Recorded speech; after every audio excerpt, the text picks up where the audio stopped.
Giovanni, director del Instituto de Investigaciones Cubanas, que organiza este evento, y estamos muy contentos de tener al profesor Castells aquí hoy. Yo voy a hacer una brevísima presentación. Muchos de ustedes conocen a nuestro invitado, simplemente para decir que el profesor Castells es catedrático en el Departamento de Lenguas Modernas, especializado en español. Ha trabajado aquí por 25 años, ¿no? Sí. Uno de los fundadores o de los veteranos. Vino a Miami, a Estados Unidos, a la edad de los 6 años, nacido en Cuba. Posteriormente estudió su maestría y su doctorado aquí en Estados Unidos, específicamente en la Universidad de Duke, donde se concentró en la literatura del siglo de oro español. Y precisamente en esta área es donde ha publicado varios trabajos: Fernando de Rojas and the Renaissance Vision en el 2000, Aristo Green and the Celestinesque Tradition en el año 1995, y también para nosotros muy pertinente que ha escrito sobre Hemingway y la relación de Hemingway con Cuba. Aquí tuvimos hace poco un evento donde participó el profesor Castells. También ha estado vinculado con el programa de estudios en España de FAYU y muchos otros proyectos relacionados con el departamento español. Así que sin más preámbulo le damos la oportunidad. Unos breves comentarios en español antes de empezar la charla en inglés. El trabajo se hizo originalmente en español y presenté una versión muy preliminar en un congreso que organizó Alberto Sosa, y en eso, voy a hablar acerca de las ponencias de 4 profesores en la Universidad de La Habana. Entonces, cuando se dio ese congreso, dije que por cuestiones de tiempo solamente iba a hablar de uno, del primero. En realidad, por cuestiones de tiempo solamente había estudiado el primero. Entonces, realmente, sin decir mentiras, tampoco estaba diciendo toda la verdad. Pero también, en cierto sentido, es la presentación del libro, porque esto aparece en uno de los capítulos de un libro que salió hace un par de semanas, que es Mikhail Bakhtin's Heritage in Literature, Arts and Psychology. Y el editor se llama Slav Grachev, que es un amigo mío, es ruso, porque los rusos siempre han tenido mucho interés en Don Quijote, pero también yo siempre digo que sí a todo, porque también le tengo miedo, porque él fue black belt en judo a los 20 años y después instructor de artes marciales en el ejército ruso. Entonces él me dice algo y yo le digo que sí, siempre. Entonces ahí dice, no, quiero editar otro libro, entonces puedes hacer otra cosa sobre Cuba. Sí, puedo hacer una extensión de esto mismo que voy a hablar. Eso es lo que voy a empezar ahora. En vez de estudiar los 4 profesores que hablaron esa vez en el Congreso, todo esto tiene que ver con, como vamos a ver, el tercer centenario de Don Quijote.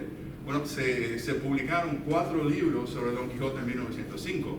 Entonces, este es uno de ellos, de Pedro Giraud. Entonces, voy a tener que estudiar esos 4 libros. Bueno, esto de Giraud, yo no sé si es la única copia, pero cuando hice un search, no está en ninguna biblioteca. Entonces, pero había una librería en Salamanca, precisamente, que estaba vendiendo libros en 60 euros. Entonces, como ese año iba a ir a Salamanca para el programa nuestro, le mandé un correo al señor y dijo, ¿me aguanta eso? Y te lo va a aguantar, pero que no, nadie se iba a comprar esto, ¿no? Pero llegué con mis 60 euros y aquí tengo el libro. Ahora, esto, como vamos a ver, esto tiene que ver no solo con el nacionalismo cubano, y también las relaciones entre la isla y Estados Unidos por una parte y España por otra. Pero resulta que esto no ha perdido su vigencia, inclusive más de un siglo más tarde. Como dijo Jorge Santayana, el filósofo español, cuando estaba enseñando en Harvard, those who don't learn from history are condemned to repeat it, o algo por el estilo. Bueno, diría que los cubanos no aprendemos de nuestros, no sé si errores o aciertos, pero seguimos haciendo las mismas cosas. Entonces todavía tenemos exactamente la misma situación y las relaciones entre Cuba y Estados Unidos y España. Les voy a dar unos breves ejemplos. Ustedes que son cubanos saben que hay no sé cuántos miles de automóviles Lada en Cuba, pero miles y miles, pero no hay piezas para el Lada. Entonces, ¿dónde se consiguen esas piezas? Bueno, si necesitas una pieza, tienes que tener fe, o sea, familia en el exterior, y tienes que ir a Flagler de la 57, frente por frente con el Palacio de los Jugos. Ahí consigue las piezas de repuesto para el Lada. O sea, you have to go to Miami. Otherwise, you cannot get parts. Eso no es todo. Ustedes también, muchos de ustedes saben que los niños, los alumnos en Cuba llevan uniformes, pero en Cuba no hay uniformes. Entonces, ¿dónde comprar los uniformes? En Ñoque Barato. Si vas a Ñoque Barato, tiene una sección uniforme para, ¿cómo se llama?, la primaria, la escuela secundaria, etc. O sea que es imposible de romper esos vínculos.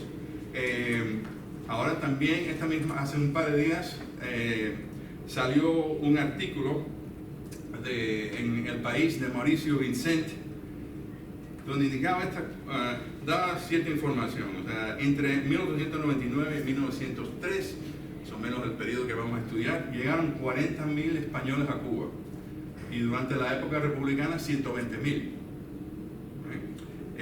Ahora, bueno, iba en esa época de este a oeste. Ahora vamos de oeste a este. Porque con la ley de la memoria histórica, la ley de los abuelos, ya 100.000 cubanos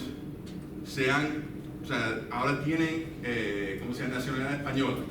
Pero ahora ha habido una reforma y van a ser 200.000 más. Se va a ver 300.000 cubanos con pasaporte español. ¿Okay? Y también en los últimos 15 años hay 40.000 bodas registradas entre cubanos y españoles en la embajada española en La Habana. O sea que esto sigue. Y les puedo dar una anécdota. Una de las veces que fui a España con el programa, a la vuelta llegamos con tiempo de sobra, entonces fui a comprar unos recuerdos para la familia. Entonces pasando, se pone una puerta y dice, qué raro, que hay solo hombres. Seguí, compré unas cosas y a la vuelta me fijo otra vez y que no solo son todos hombres, sino que todos. ¿Pero qué es esto? Y me acerco y era el vuelo de Iberia para La Habana.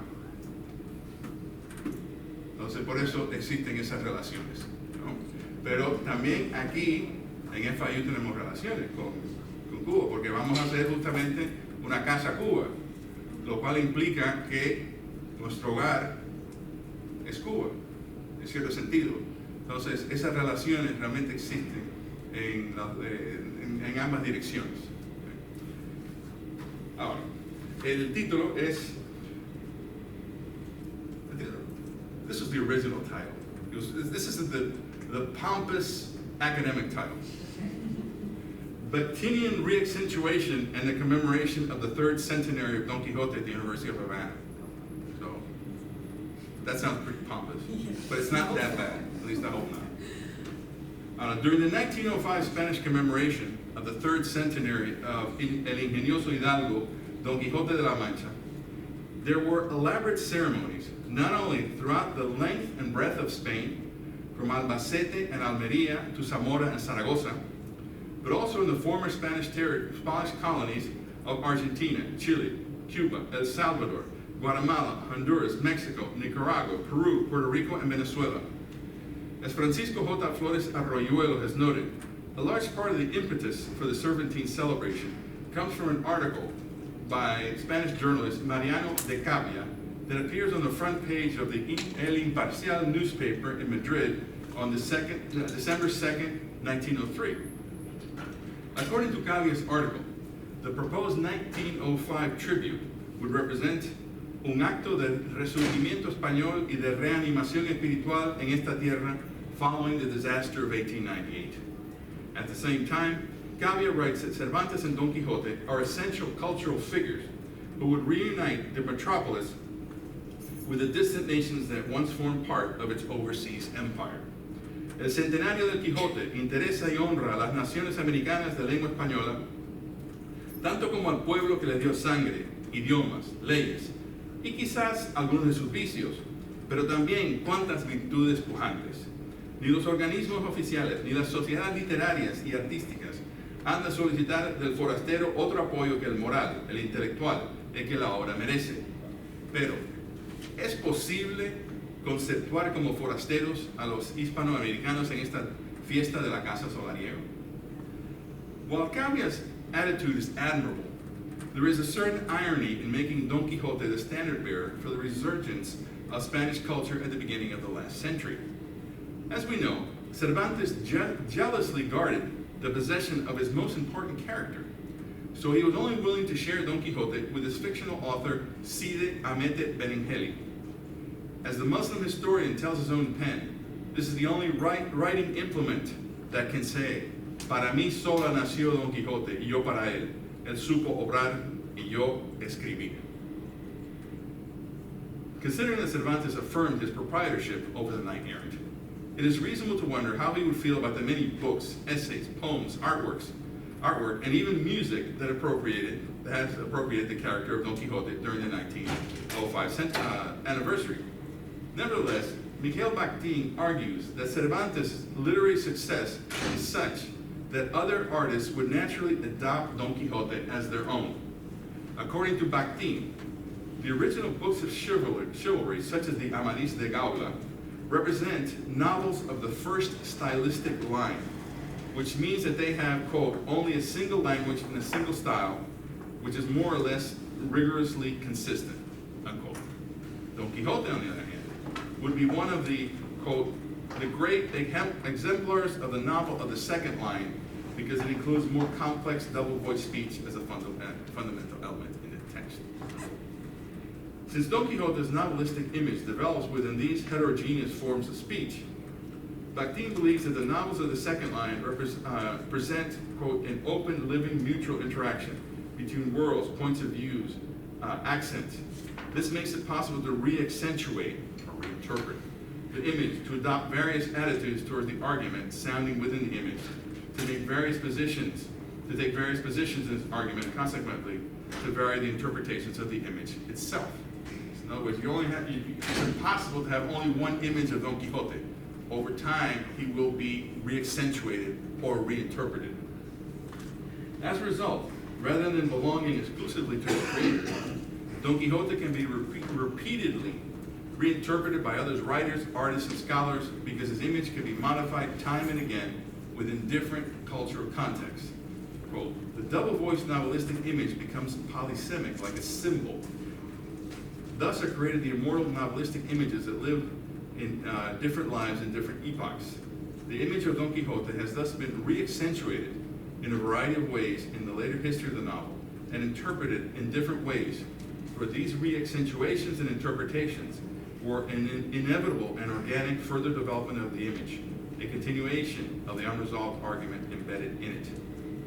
So it has to be re-accentuated, it has to be reinterpreted.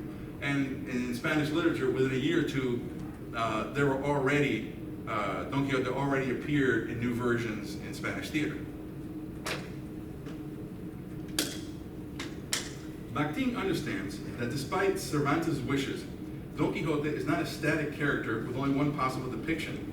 So over the years, the Manchegan knight has become a multifaceted image that appears in any number of media within an extraordinary variety of historical contexts. While Cavia, for example, interprets Don Quixote as the embodiment of a national ideal in the midst of a social and political crisis, this concept is refracted as it comes into contact with other Spanish-speaking nations. Moreover, of all the Latin American countries that participate in the 17th anniversary, Cuba represents the most contradictory cultural environment for the celebration. So it is only natural that the island's writers and intellectuals would alter Cavia's template for Don Quixote's image. The Havana Commemoration of 1905 is held a mere 7 years after the end of the Spanish-American War, and a scant 3 years after Cuba receives its conditional independence from the United States. Moreover, the Cuban tribute takes place only 1 year before the collapse of the national government and the start of the second American military intervention of 1906 to 1909. The 1905 17th centenary thus occurs during a fleeting moment of political and social optimism on the island. But it also turns out to be an extremely challenging period for a young republic that attempts to forge a stable national identity while maintaining essential cultural and economic relations with both Spain and the United States. As a result of the many social and family ties between the Cuban Republic and the former metropolis, the Havana newspaper, the Diario de la Marina, under the direction of the Spaniard Nicolás Rivero, becomes the principal patron of the Cervantine celebration on the island. To begin with, the Diario publishes the first Cuban edition of Don Quixote in 1905. And that edition turns out to be the only one printed on the island until 1960, the same year that the conservative daily is shut down by the new revolutionary government. The Diario also provides its full support to the effort to raise money for the first statue of Cervantes in the Americas, which was sculpted by the Italian artist Carlo Niccoli and placed in the San Juan de Dios Park in central Havana. In addition, the newspaper sponsors a literary, artistic, and musical competition as part of the centenary, which concludes with an award ceremony infused with the imperial nostalgia that still affects many Criollos and Peninsulares during the early years of the Republic. According to the anonymous foreign correspondent from Madrid's La Correspondencia de España, el certamen cervantino que celebra el diario está consagrado a defender en Cuba los intereses españoles y mantener vivo el amor de los cubanos a su antigua metrópoli, while also attempting to avivar en los cubanos el culto a las glorias indiscutibles de España. The Spanish press adds, en el Gran Teatro Tacón se celebró una solemne velada para distribuir los premios del certamen literario artístico musical, convocado por el Diario de la Marina, con la colaboración de las sociedades españolas, el presidente de la República, el Ateneo y otras entidades cubanas. Nunca hubiese visto el célebre teatro tan suntuoso y artísticamente decorado, ni con público tan selecto y numeroso. The main speaker at the award ceremony is the Cuban jurist Antonio Sánchez de Bustamante, who celebrates the island's lasting cultural ties with the mother country.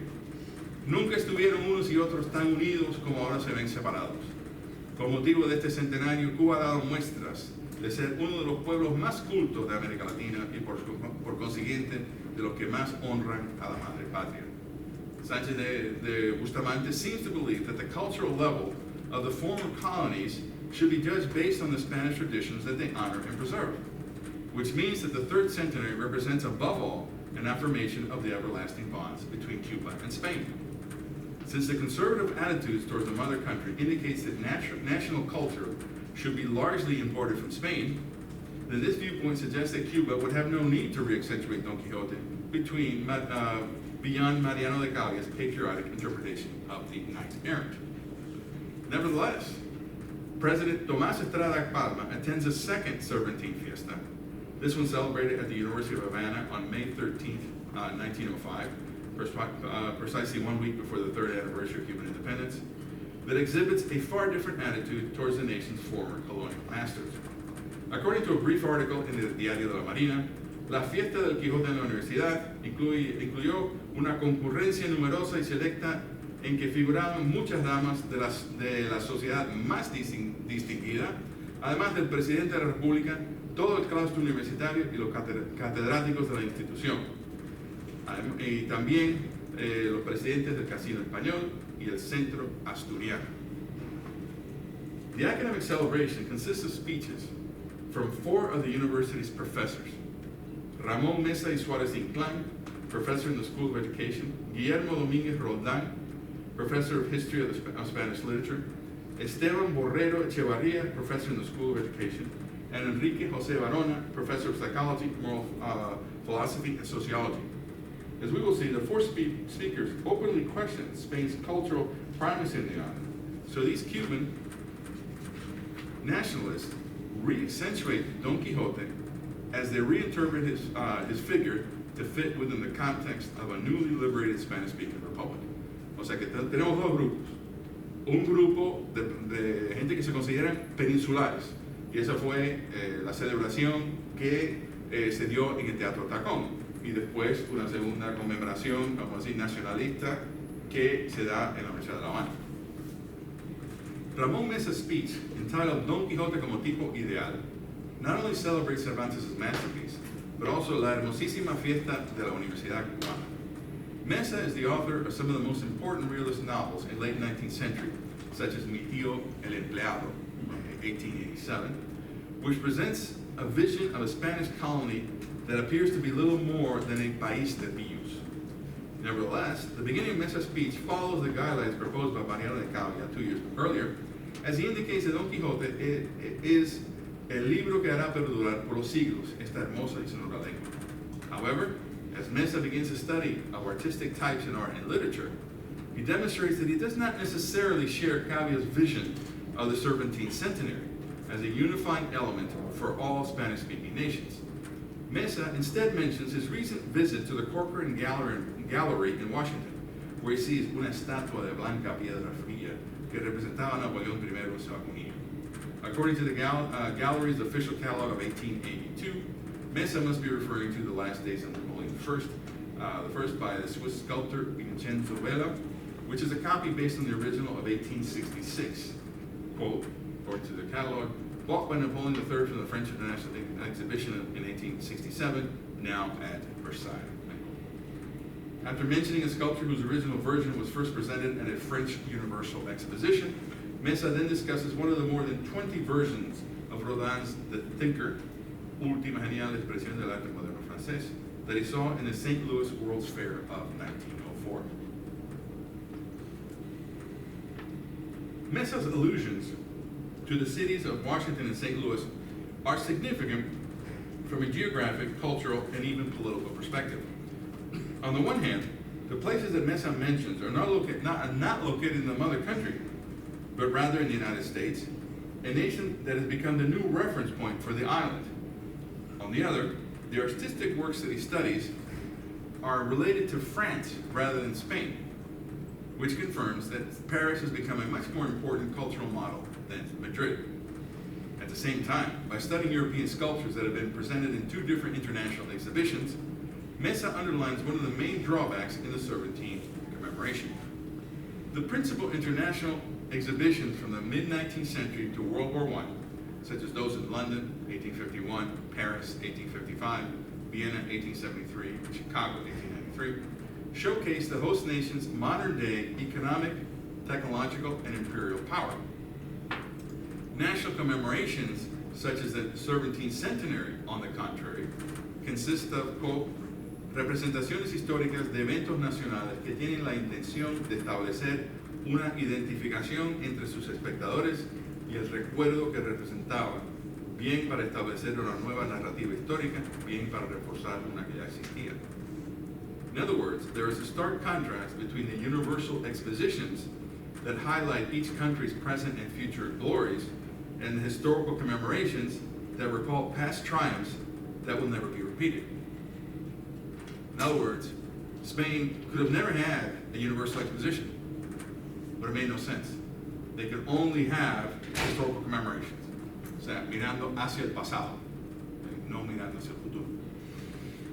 The St. Louis Exposition that Mesa visits is particularly important for the United States because it celebrates, with a 1-year delay, the first centenary of President Thomas Jefferson's acquisition of the Louisiana Territory in 1803. This territorial expansion doubled the size of the United States overnight, and it was such an important event for the opening of the American West that the 1904 observance is also called the Louisiana Purchase Exposition. At the same time, the St. Louis World's Fair is a celebration of the nation's new territorial conquest following the Spanish-American War. So it represents a commemoration of American expansionism at the beginning and the end of the 19th century. Although Mesa's speech should only exalt the linguistic and cultural links between Cuba and Spain, the professor pointedly reminds the university audience that there is a new imperial power that has the ability not only to create a new museum like the Corcoran Gallery, with private funds no less, but also to hold the largest universal exposition in history. Whereas that was the United States competing with Paris, competing with London. Moreover, Mesa emphasizes the significant differences between the 2 competing cultural traditions by re-accentuating the literary characters that he believes embody the fundamental contrast between the English and Spanish-speaking peoples. According to Mesa, Daniel Defoe's Robinson Crusoe personifies the industriousness and social progress of Anglo-Saxon civilization, while Cervantes's Don Quixote symbolizes not the grandeur of the imperial past, but rather the stagnation and backwardness that he sees in contemporary Spanish society. Presenting an historical analysis of Spanish literary archetypes, Mesa indicates that the most important character in medieval Spain is El Cid Rodrigo Díaz de Vivar, because el representante más genuino, el más exacto del ideal del pueblo español en aquella edad. Over the years, the literary knight errant takes place of the guerrero invencible as a national ideal, including the characters such as the Palmerines y Espandianes and el Rey Artús y los Caballeros de la Tabla Redonda. This social model is the result of a state of continual warfare in medieval Europe, which produces common literary archetypes throughout this continent. Nevertheless, no other country maintains cultural connections with these military heroes tan profundos y arraigados como el pueblo español. Mesa believes that while the rest of Europe begins to develop new literary figures in the late Middle Ages, such as Dante's Beatrice, for example, the knight-errant never loses his relevance in the Spain of the Reconquest and the Empire. As a result of this particular historical background, Cervantes creates not only the most important character in all modern literature, but also the principal symbol of Hispanic culture. Entre todos esos tipos que aparecen, culminante de gloria para sus creadores, en la literatura universal, no hay ninguno tan familiar, tan exacto en sus gestos y proporciones, tan vivo, que muestre tales y tan marcados relieves como el protagonista singular de la novela de Cervantes. Don Quixote is thus a direct reflection of Spanish history and culture, as Mesa indicates that the most emblematic character in each particular civilization encierra sentimientos, inclinaciones, representaciones y movimientos de la vida real. For this reason, conviene estudiarlos juntos y compararlos, seguros de recoger lecciones provechosas. Mesa uses this comparative approach to contrast Don Quixote and Robinson Crusoe, as he observes that Daniel Defoe's castaway, arrojado lejos de tierras habitadas en una isla desierta donde no va a realizar aventuras, ni tampoco a eclipsar las hazañas heroicas de los rivales de Caballero Quijano, procede de otra suerte. Y es lógico, porque así lo impone la idiosincrasia de su raza. Lo que primero ejecuta, después de pasar la noche tranquilamente en la rama de un árbol, para librarse del alcance de las garras de las piedras, es arrodillarse en la blanca arena para dar gracias a la providencia por haberle dejado el grande, el inapreciable tesoro de la salud y la vida, construir una balsa que le lleva al buque a recoger instrumentos, armas, provisiones, y escoger el rincón más oculto y brigado donde levanta su casa, sitúa su hogar, cava la bodega que bien pronto atesta de granos, producto de la cosecha que él cultiva. No sale de ahí en busca de desafíos, luchas ni aventuras, por el contrario, se prepara con una prudente virilidad para rechazarlas. Mesa's double reaccentuation establishes an actual dichotomy between the Spaniard Don Quixote and the Englishman Robinson Crusoe, because these two characters are the product of very different historical traditions. Alonso Quijano is an older gentleman who squanders his limited resources because his love for chivalric novels leads him to ignore la administración de su hacienda and to sell muchas hanegas de tierra de sembradura. His parents are long gone, and he also has no direct heirs to his meager fortune, but he maintains his fragile ties to his family's military background through unas armas que habían sido sus abuelos, que tomadas de orín llenas de moho, luego siglos había que estaban puestas y olvidadas en un rincón. When he assumes the identity of Don Quixote, Alonso Quijano recovers a family tradition that has lost its relevance in a nation undergoing irreversible economic and political decline. But the young Robinson Crusoe does just the opposite in Defoe's novel. Defoe writes that Crusoe falls under, quote, an evil influence which carried him first away from his father's house, which hurried him into the wild and indigested notion of raising his fortune, unquote. When he arrives in Brazil, he dedicates himself to the cultivation of sugar and tobacco, but he is later shipwrecked on a deserted island when he sails to Africa to participate in the transatlantic slave trade. Crusoe does not share any of Don Quixote's chivalric ideals, because rather than dedicating himself to el aumento de su honra, like the Manchega knight, he instead devotes himself to increasing his personal fortune in the most dishonorable way possible. More important, Mesa writes that Don Quixote and Robinson Crusoe are tipos sin duda que simbolizan dos civilizaciones, dos pueblos de sentimientos perfectamente distintos. And for this reason, las actividades de los dos personajes tienen cabal reproducción in the New World. According to Mesa, Spanish America begins with a conquest by los hijos ilegítimos herederos del Cid campeador, con no pocas puntas y ribetes de las que usaba en su cerebro y en su brazo el hidalgo de la Mancha. The inhabitants of the American colonies, on the other hand, remind us of Robinson Crusoe because no se alejan de sus propiedades, no van a buscar aventuras ni pendencias como los adalides de la Edad Media que trastornaron los sesos del famoso hidalgo, sino que serenos, a pie firme, conservan a toda costa lo que ha sido producto de su actividad, del suelo regado con su sudor, con el sudor de su frente. Mesa concludes that the Spanish colonies were created by guerreros audaces con un espíritu caótico y trastornador. And for this reason, their cualidades y sentimientos laten y pesan hacia una parte de nuestro continente. The English-speaking Robinsons, however, no vinieron a América con espíritu belicoso ni clarín de guerra, sino a extender la agricultura, la religión. Mesa thus employs these two literary characters to present a very personal vision of the Spanish and English-speaking nations in the New World. Each civilization is characterized by a series of specific qualities that Mesa finds in Don Quixote and Robinson Crusoe. And these cultural norms help to explain each society's particular destiny. There's no question that Mesa adopts an excessively negative attitude toward Spanish America, while his vision of the United States appears rather ingenuous and somewhat distorted. Nevertheless, the essential point in Mesa's speech is that the clash between these two civilizations will always favor the Robinsons of the Colossus of the North over Spanish America's Don Quixotes. At the same time, Mesa's reaccentuation strongly contradicts Mariano de Cave's image of the knight-errant as a national paragon, because the Cuban author turns the peninsular vision of Cervantes' character on its head.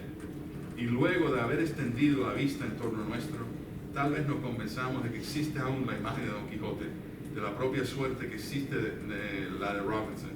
Aquí este héroe, manejando su escoplo, construyendo, edificando, levantando dignamente la industria humana. Allá, señores, la lanza de Don Quijote, derribando, y exponiéndose a ser derribado. Since Mesa's novels are characterized by an extremely critical vision of colonial society, it is no surprise that he would present a similar viewpoint about the Spanish influence in the Americas. Nevertheless, Mesa is a pedagogue as well as a novelist, so his speech presents an important lesson about modern Cuban life. Since the island has finally received its independence from the United States, it is no longer sufficient to point out the numerous defects in the Cuban colonial legacy.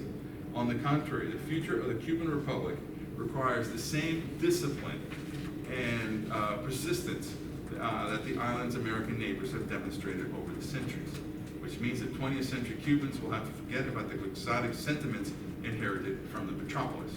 For Mesa, it would make no sense to adopt the same colonial nostalgia found in the Diario de la Marina celebration, because the island's development will depend on the industry and diligence of the Cuban people rather than on the exaltation of the glories of the imperial past. Mesa may admire Don Quixote as a literary character, but as he re-accentuates his figure in a post-colonial context, Mesa concludes that the Manchegan knight simply belongs to a bygone era. The second speech, by Guillermo Domínguez Roldán, is entitled Lugar que ocupa Cervantes en las letras castellanas. Since Domínguez Roldán is a professor of the history of Spanish literature, he adopts a very favorable attitude towards Cervantes and Don Quixote. At the same time, he writes that it is important for the University of Havana to participate in the 17th centenary because it represents una fiesta de familia mientras hablemos castellano y no olvidemos que esa hermosísima lengua ha sido la que han usado nuestros bardos más preciados. Adopting a nationalistic perspective, Domínguez Roldán reminds the audience that Spanish is the language of Cuban poets such as José María Heredia and Gertrudis Gómez de Avellaneda, as well as of prose writers like José Antonio Sacco and Enrique José Barona. More important, it is the language of the central figures of the independence movement because Cuban Spanish reflects la arrogancia, fuerza y independencia de nuestros legendarios héroes como Céspedes, Agramonte, Tanguilí, que en épicas contiendas reverdecen las hazañas de un Cid o de un conde Ferran Gómez. Curiously, modern-day icons José Martí and Antonio Maceo are completely ignored. Domínguez Roldán believes that the Cuban Wars of Independence reflect the combative nature that the island inherited from the mother country, which suggests that the insurgents who joined the rebel forces represent the modern equivalents of the medieval knight-errant. At the same time, since his papers relate to the history of Spanish literature, Domínguez Roldán emphasizes the knowledge of authors such as, he seems to know everybody, el arcipreste de Ita, Jorge Manrique, Fernando de Rojas, Juan Buscán, García de la Vega, Fray de León, Lope de Vega, Pedro Guardando Labarca, etc. He also seems to know all of Cervantes' work, commenting, for example, on Don Quixote, de Persiles, the exemplary novels, and Viaje al Parnaso, in addition to many of the most important literary scholars of his own time. While Dominguez Roldan demonstrates a sincere appreciation for Spanish literature, he also points out some important effects in the Peninsular character. For example, he presents a long citation from Martin Hume, 1847 to 1910, the Cambridge-educated English scholar who was also a member of the Real Academia Española and the Real Academia de Historia.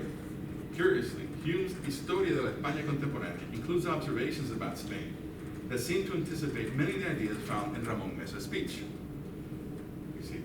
La nación se formó con un falso ideal del honor y de la conducta y una idea exagerada de sus propios méritos.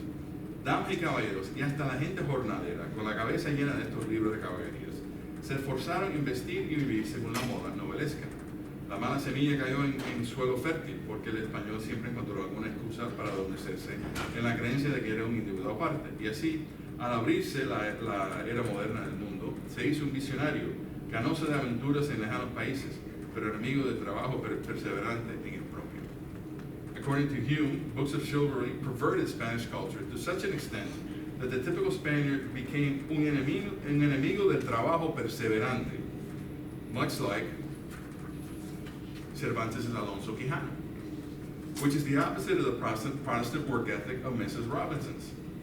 In other words, in Hume's analysis, it does not appear that Spain has re-accentuated Don Quixote as a literary character, but rather that individual Spaniards have recreated themselves in his image in a novel form of self-re-accentuation. Moreover, while Mesa highlights the religious nature of the Colossus of the North, Dominguez Roldan believes that this quality is more typical of Spanish society. Una de las características más firmes del pueblo español ha sido su sentimiento religioso, an aspect of their civilization that has a bearing on the recent War of Independence. According to Dominguez Roldan, the many religious conflicts on the peninsula han hecho de España el baluarte del catolicismo, al extremo de convertir la última guerra de independencia cubana en una guerra de religión, como lo demuestran los pastorales de los obispos españoles en 1896 y 1897, en que se llamaba herejes a los cubanos y se les consideraba enemigos no solo de la patria, sino de la fe católica. Cada cubano era para esos españoles un luterano, un árabe, absolutamente el mismo criterio de Pelayo y de Carlos V. Based on Dominguez Roldan's analysis of recent history, the Spanish Church saw the struggle for Cuban independence as a holy war with an absolutely medieval character, a concept that would explain why Prime Minister Antonio Cano del Castillo declared that Spain would be willing to fight to the last man and the last peseta. Dominguez Roldan clearly adopts a negative attitude towards Spain's colonial policy and its distorted view of the Catholic faith, but he curiously concludes that this religious background is a double-edged sword rather than an absolute defect. Spain's religious devotion makes the nation excessively traditional and oftentimes stuck in the past, but this spiritual character also produces many of the most important works in the Spanish culture. Esa fe viva e inquebrantable a través de los siglos, ese aspecto religioso que aún hoy distingue a España de los demás pueblos de la tierra, que ha sido y es una de las causas fundamentales de su aislamiento y atraso relativo, ha sido también unido a la exuberante fantasía española, a la espontaneidad de su genio y a lo generalmente irreflexivo de su carácter, la fuente de una poderosa y brillante escuela llamada mística religiosa, que marca definitivamente Raimundo Lulio, agregándole la nota filosófica. This comment highlights the ambiguous nature of Dominguez Roldan's speech. Thanks to Don Quixote, la lengua y la letra de Castilla se han hecho inmortales, while world literature possesses una joya, la más hermosa que ha producido de los hombres en todos los tiempos y de todos los pueblos. Moreover, a nation that has recently received its independence should recognize that its language forms part of the traditions inherited from the mother country. So it is only appropriate to celebrate a book que ha inmortalizado esa lengua castellana que hablamos para mientras quede ideal de lo bello en el entendimiento. Yet Dominguez Roldan appears to be far more divided in his outlook towards the metropolis than Ramón Mesa. So while he emphasizes the importance of Spanish literature and culture, he is well aware that these works have been created by a country that is bogged down by seemingly insurmountable social and economic problems. In the end, Dominguez Roldan does not offer a personal vision of Cuba's future as Mesa does. as he instead concluded his speech with a sincere appreciation for Cervantes' work and for the beauty of the Spanish language. Esteban Borrero Echevarria's speech, entitled Influencias Sociales del Quijote, represents one of the three studies that make up his book Alrededor del Quijote, 1905. Borrero Echevarria is a poet, writer, and doctor, an insurgent in the 10 Years' War of 1868 to 1878, and a delegate of the Cuban Revolutionary Party in 1895. According to Borrero Echevarria, Don Quixote es el libro más encantador que han escrito los hombres, and so it is important to its and it is so important to its readers that it has created un movimiento de aproximación de individuos, una verdadera clase social que en esa dedicación funda su estado civil y ha hecho de profesión apasionada y absoluta su vida. Borrero Echevarria believes that Don Quixote is much more than a book or a field of study because it has united todo un mundo de individuos, even though this group does not agree whether Cervantes is un reformador religioso, un profundo cosmógrafo, or even un revolucionario político. At the same time, Borrero Echevarria closely follows Mariana de Cavia when he cites a recent Diario de la Marina editorial that indicates that Don Quixote hermana en esos instantes a todas las naciones americanas de raza española, desde México hasta Perú y Chile, desde la República del Centro hasta las más meridionales, que van a confundirse con la madre patria en una común aspiración y cogidas de las manos, hondamente emocionadas, comulgan en un mismo sublime pensamiento.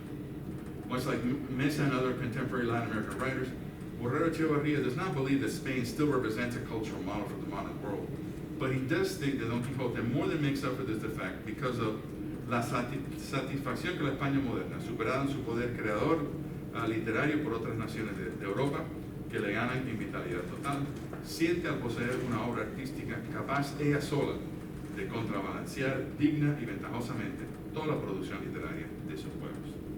Borrero Echevarria thus indicates that while other European countries surpass Spain in their vitalidad total, in much the same way that Mesa Robinsons exceed the Spanish-speaking colonies in their efficiency and organizational skills. But he surprisingly believes that Cervantes' masterpiece compensates for any backwardness in contemporary Spanish civilization. It seems that Borrero concludes that there is no need to re-accentuate Don Quixote for the modern world, as his historical and literary image is so important that Cervantes' character does not have to adapt to the 20th century at all. In fact, Borrero claims that while Spanish absolutism is an historical aberration that was destroyed under the weight of its own internal contradictions, Don Quixote instead forms part of a larger human empire that will last for many centuries to come. The last speech of the Cervantine celebration, entitled Resumen de los Trabajos Anteriores y Consideraciones acerca de Cervantes y del Quijote, is by Professor Enrique José Barona, an insurgent in 1868, a member of the Cuban Revolutionary Party in New York from 1895 to 1898, Secretary of the Treasury during the American occupation of 1898 to 1902, and later Vice President of the Republic from 1913 to 1917. Despite the paper's title, Barona makes few observations about the first three speeches, which suggests that he might not have had time to read them carefully before the celebration. Nevertheless, as one might expect given his personal history, Barona makes an absolute distinction between the language of Cervantes and the politics of the metropolis. The future vice president recognizes the importance of the Spanish language in Cuban public life, porque ha sido escrito el Quijote en nuestra lengua nativa, y no hay nada más profundamente propio que la lengua en que el hombre vierte sus conceptos. But he does it while reminding the audience that Cuban and Spanish patriots se han visto colocados frente a frente a scant 7 years before. Moreover, despite the importance of the Spanish language on the island, Barona insists that Criollos and Peninsulares se encuentran distantes por todos los otros aspectos de la vida, as though the culture and personal relations established over 4 centuries of colonial rule had disappeared with the proclamation of Cuban independence. Pero ahí ven las dos visiones contrarias. En Teatro Tacón nunca habían estado tan cerca, ahora nunca han estado tan alejados.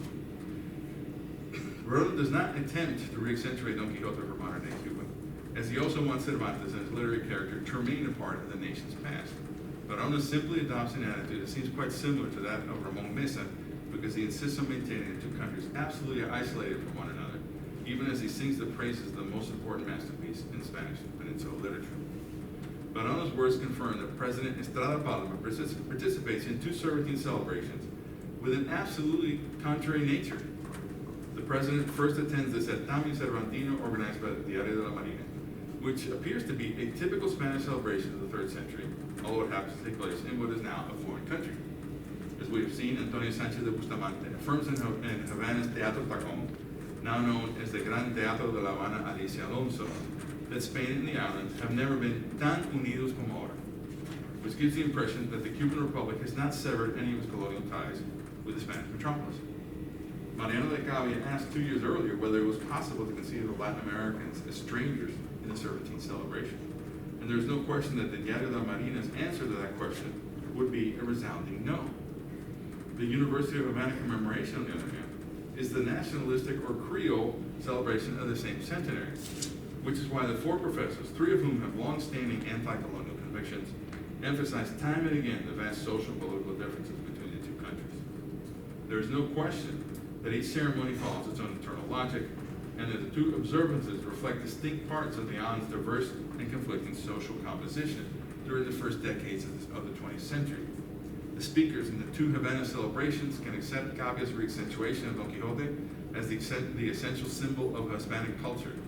They can also recreate him as the image of the social problems that Latin America has inherited from the metropolis, or they can even decide not to reaccentuate them at all. But no matter what each speaker's particular attitudes toward the Manchegan night may be, Bakhtin is correct to observe that, quote, these reaccentuations and interpretations are an inevitable and organic further development of the image, a continuation of the unresolved arguments embedded in it. Unfortunately, the unresolved arguments in Cuba were not limited to the interpretation of Spanish literary character, but rather to the very nature of the Republic itself. With such antithetical opinions about the nation's culture and public life, it is little wonder that there was such instability during the 6 decades of the Republican period in Cuba. In the end, it was not Don Quixote who was exponiéndose a ser derribado, in the words of Ramon Mesa, but rather the very foundations of the island's societal and political structures, which unexpectedly turned out to be as fragile and transitory as the 3rd centenary's principal patron, the Diario de la Marina. Thank you very much.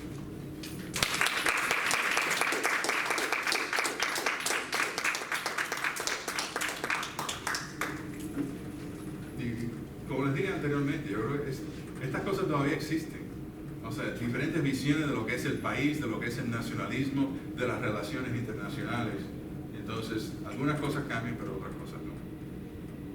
¿Tienen alguna pregunta, algún comentario?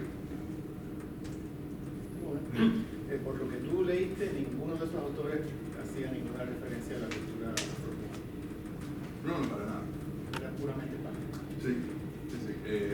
¿Cómo se llama? Bueno, para el primer grupo, la cultura era por definición española. O sea, si no era español, no era cultura. Entonces, y desde luego, el segundo grupo como que intenta crear una cultura que va a reemplazar esa cultura original, pero no se menciona a la cultura, como que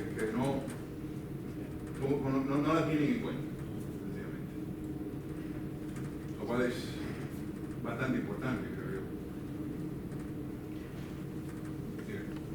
Where did the financial support for these 2 distinct commemorations come from? Because, of course, at the time, I mean, the Cuban economy was incredibly dominated by Spanish, Spaniards actually. Yeah. So I was curious about that. Well, the first was basically financed more than anything else. I mean, let's say the Spanish commemoration was financed more than anything else by El Diario de la Marina. Mm-hmm. So they were paying for it, and at the same time, since they were also going to create this statue, they were actually requesting donations. And so it would come out in the newspaper, and people would go to the newspaper and contribute money. I've never been back to Cuba, so I've never seen the statue. It's a small statue, but it is in downtown Havana. But there is one curious aspect about it. It was the first Cervantes statue in the Americas. It was, I don't remember now when it was finished, but it was done in a fairly short period. But there is a more elaborate Cervantine statue in Madrid was Cervantes and, Cervantes, Don Quixote, and Sancho in La Plaza de España. They also started working on it at this time. Some of you must be familiar with this statue. Well, they didn't finish it until 1960. So, yeah, money was scarce wherever you went, but not just in Havana. The one in the university probably didn't cost much, because the other one was pretty fancy. It was a certamen.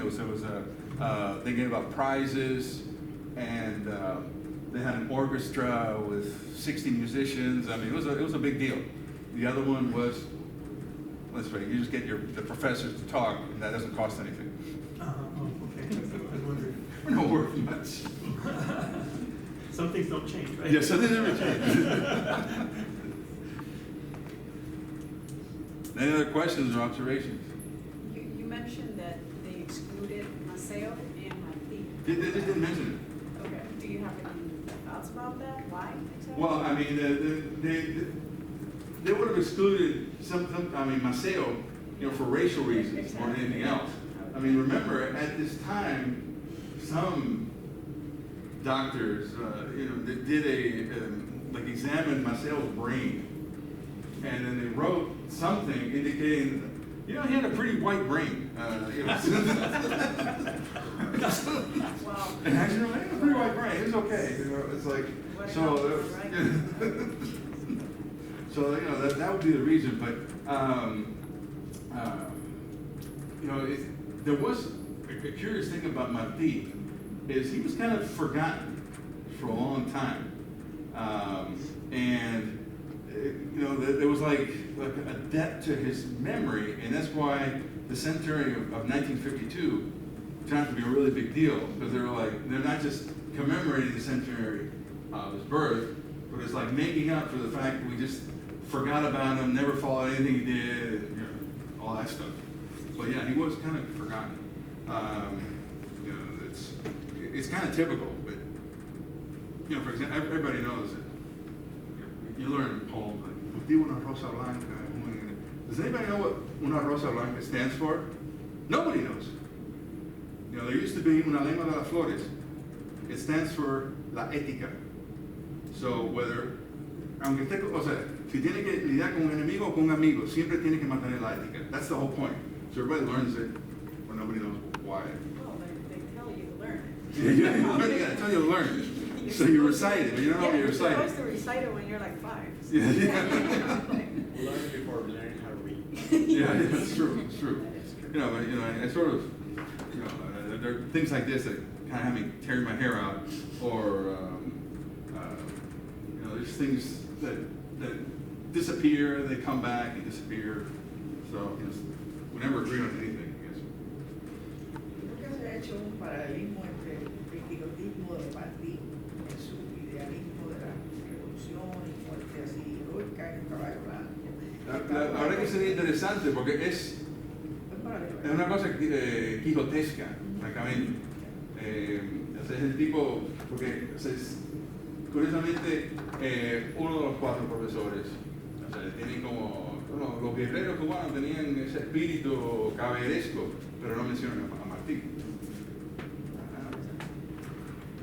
Hace 2 años, disculpe, que la doctora Madeline Cámara en el congreso que tuvo el CRI aquí hace poco hizo alguna mención de cómo muere Martí en los campos exactamente, en el caballo, etcétera, y hicieron la conexión con el Quijote. Recuerdo eso hace tiempo. No sé si lo habrá publicado o no ella, pero bueno, exacto.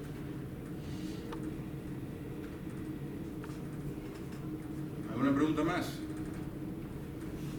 Entonces, muchísimas gracias.